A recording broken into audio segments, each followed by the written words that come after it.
Bonjour et bienvenue donc dans cette nouvelle vidéo. Si vous faites partie des personnes qui souffrent de sinusite chronique, il y a de très fortes probabilités pour que vous ayez pris énormément de médicaments comme les antibiotiques dans votre vie, et ce, sur toutes les dernières semaines, les derniers mois et toutes ces dernières années, et même que ça remonte à votre enfance, à votre plus jeune âge. Beaucoup de sinusites chroniques proviennent d'un dérèglement immunitaire et d'une intoxication médicamenteuse. Voilà, pour les personnes qui ont pendant de nombreuses années pris un petit peu pour rien des traitements dont ils n'avaient pas besoin, comme les antibiotiques, parce que il n'y avait pas forcément de bactéries ou de terrains infectieux. Donc ces personnes se retrouvent avec un système immunitaire faible et une muqueuse qui est fragilisée. On le voit avec les problèmes digestifs, déjà avec les problèmes digestifs, et bien évidemment si la muqueuse est, on va dire, fragilisée au niveau du ventre, au niveau des parois intestinales, elle l'est tout aussi au niveau de votre tête, du nez et des sinus. C'est ce qui provoque les problèmes de sinusite chronique qui ne trouvent pas de, on va dire, de cause connue ou de cause identifiée et que ça provoque plein de problèmes de sensibilité diverses. C'est ce que je vous propose de découvrir donc dans la vidéo d'aujourd'hui. Alors, les personnes qui ont de la sinusite chronique ont une immunité qui est considérablement réduite. Moi, c'est ce que j'ai pu m'en rendre compte déjà, ne serait-ce qu'à travers mon cas. Toutes ces personnes souffrent d'une fatigue, d'un système immunitaire faible, d'un manque de défense.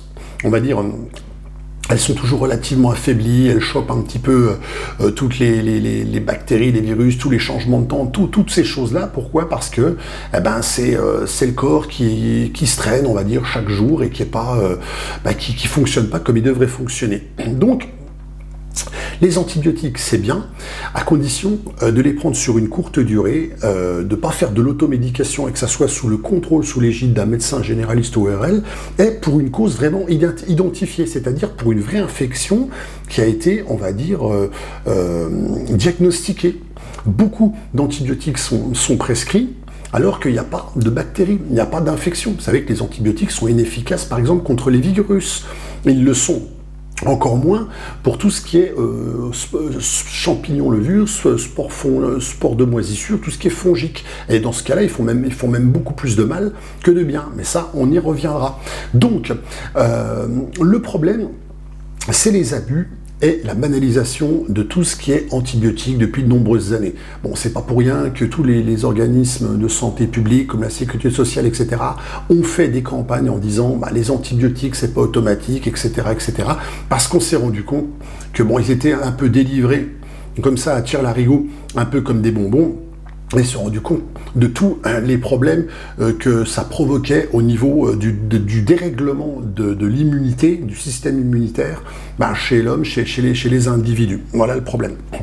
Alors, mon histoire, vous le savez si vous me suivez depuis un certain temps, moi j'ai été malade pendant plus de 35 ans pour tout ce qui était sinusite chronique, et pour revenir aux antibiotiques, j'en prenais depuis mon plus jeune âge. Donc il y a un moment, j'ai atteint il y a quelques années même un stade critique où je tournais à une boîte d'Augmentin quasiment tous les mois ou tous les 2 mois, et ça a duré pendant des années et des années.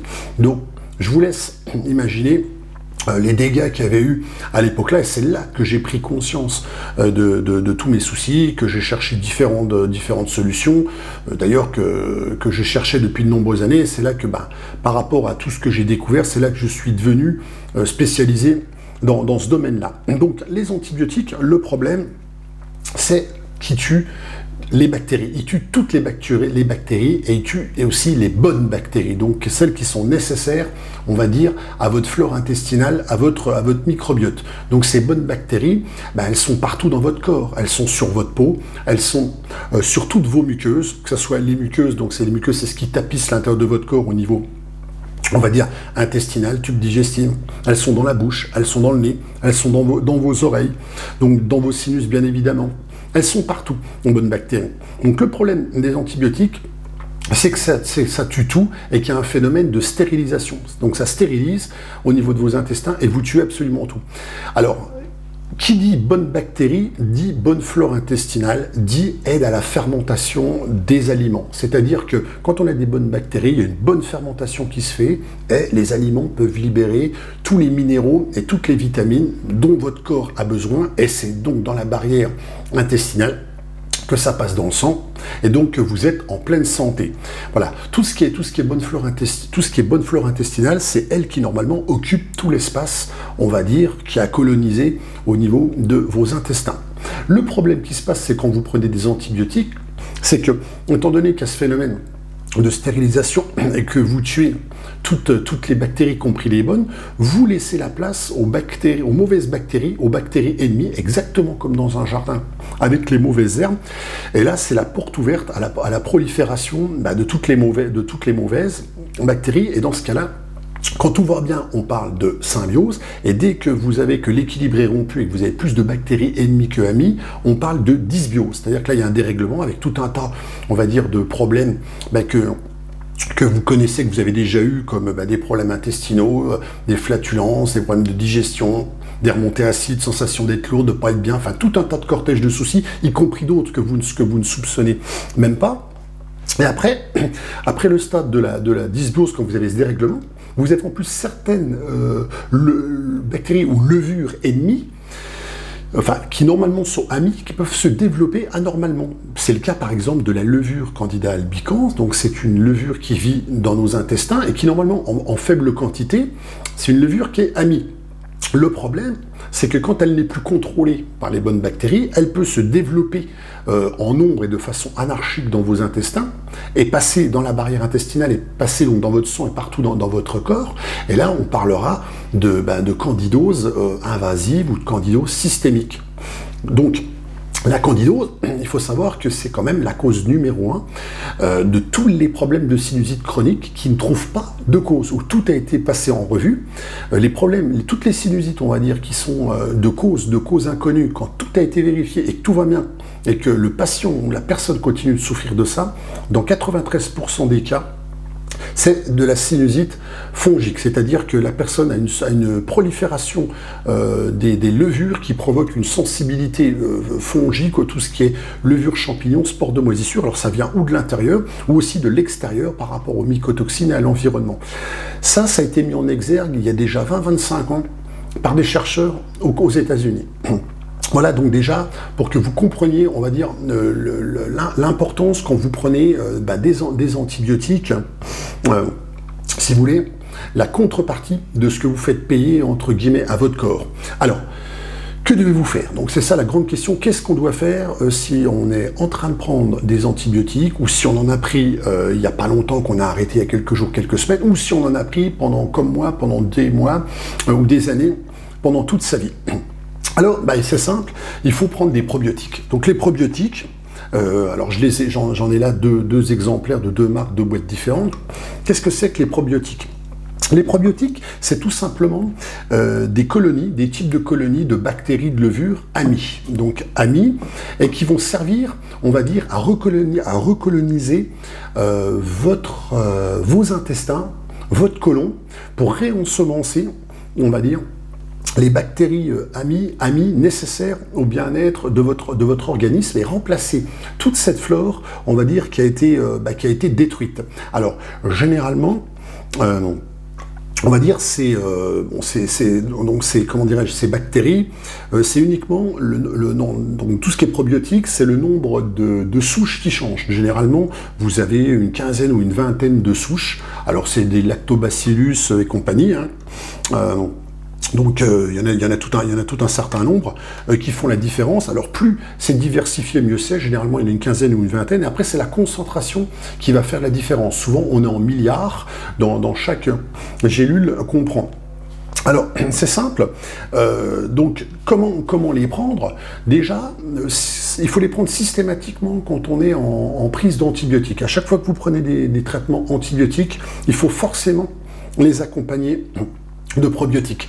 Dans le temps, les médecins donnaient des levures ou d'ultralevures. Je sais que ça se fait encore. Le problème des levures et des ultralevures, c'est que c'est une seule souche, en fait, de levure qu'on met pour pas avoir mal au ventre et tout ça. Le problème, c'est qu'il y a des personnes qui ne la supportent pas, et que ça a tendance à constiper, et que c'est aussi insuffisant on va dire, pour repeupler toutes ces bonnes bactéries. Il vaut mieux prendre des probiotiques parce qu'en fait, vous avez beaucoup plus de souches à l'intérieur et la concentration, elle est beaucoup plus importante. Donc au niveau de l'utilisation, donc c'est extrêmement simple. Généralement, c'est des conditionnements de 180 à 200 gélules. Maintenant, à voir sur ce qui est vendu dans le commerce. Et étant donné que vous prenez une à deux gélules par jour, vous en avez pour 3 à 6 mois, donc au niveau de l'usage. Maintenant, pour la prise du probiotique et la posologie et l'usage, l'idéal c'est de les prendre à jeun le matin avec un grand verre d'eau. Pourquoi? Parce que ça va aller directement dans votre système digestif et c'est là qu'ils vont avoir la plus grande efficacité pour ressemencer, on va dire vos intestins, les recoloniser et puis avoir un mieux-être.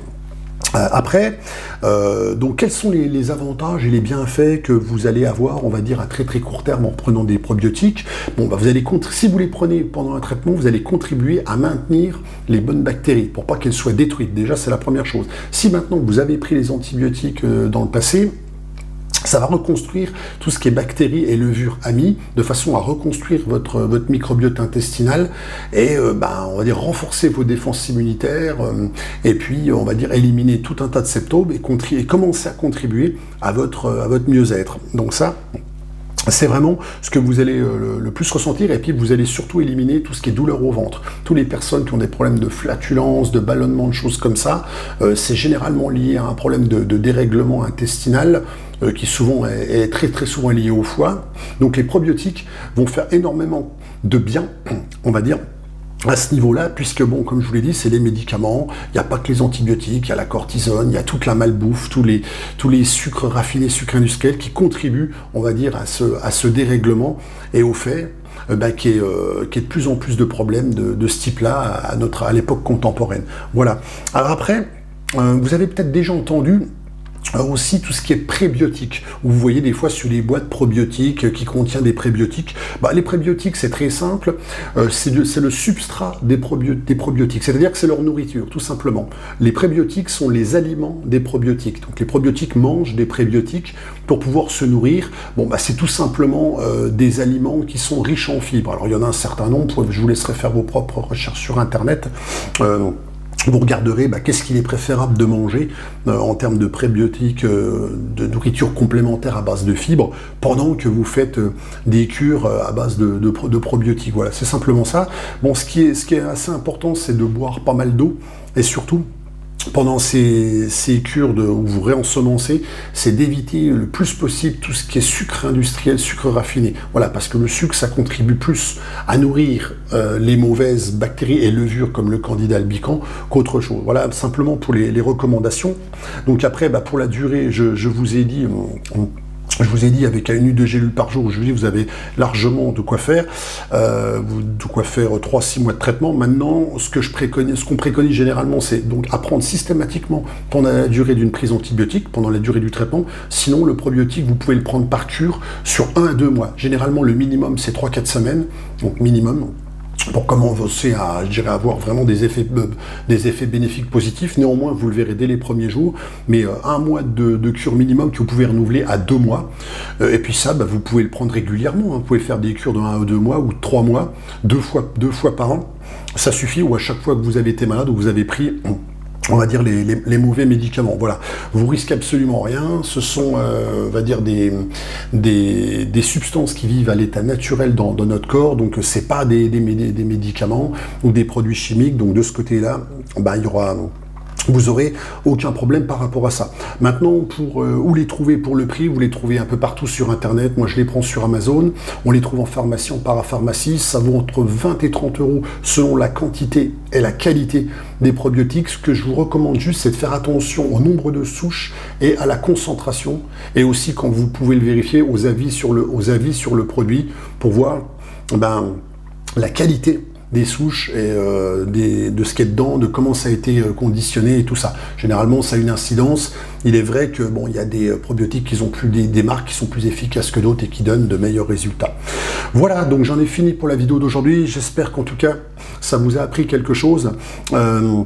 Je vous dis, n'hésitez pas, c'est quelque chose que vous pouvez faire facilement de chez vous, quelque chose qu'on trouve partout, c'est quelque chose dont on entend parler, mais on ne sait pas trop à quoi ça sert, on ne sait pas trop comment les prendre. Maintenant, vous savez ce qu'il en est. Vous savez que dans le cadre de la sinusite chronique et des traitements lourds, tout ce qui est antibiotiques, toutes ces choses-là, c'est quelque chose qui est indispensable. Moi, c'est quelque chose qui m'a aidé énormément, que je prends encore, et qui m'a aidé à guérir, et qui constitue mon bien-être. Et c'est ce que je préconise, c'est un des piliers fondamentaux que je préconise, on va dire, dans les traitements de remise en santé, dans les détox et toutes ces choses-là que je préconise à des patients, à des personnes autour de moi. Voilà. Écoutez, si cette vidéo vous a appris quelque chose, le petit pouce juste en dessous, ça fait toujours plaisir. Si vous n'êtes pas encore inscrit à la chaîne, je vous invite à vous inscrire dès maintenant, puis activez aussi la petite cloche. Vous serez sûr de rien rater et puis d'être notifié sur tous ces sujets-là si ça vous intéresse. Et puis bon, il y a toujours des liens aussi en vidéo. Vous pouvez rejoindre la communauté donc privée, etc. Voilà, je vous remercie pour votre attention et puis je vous dis à bientôt pour une prochaine vidéo. Salut!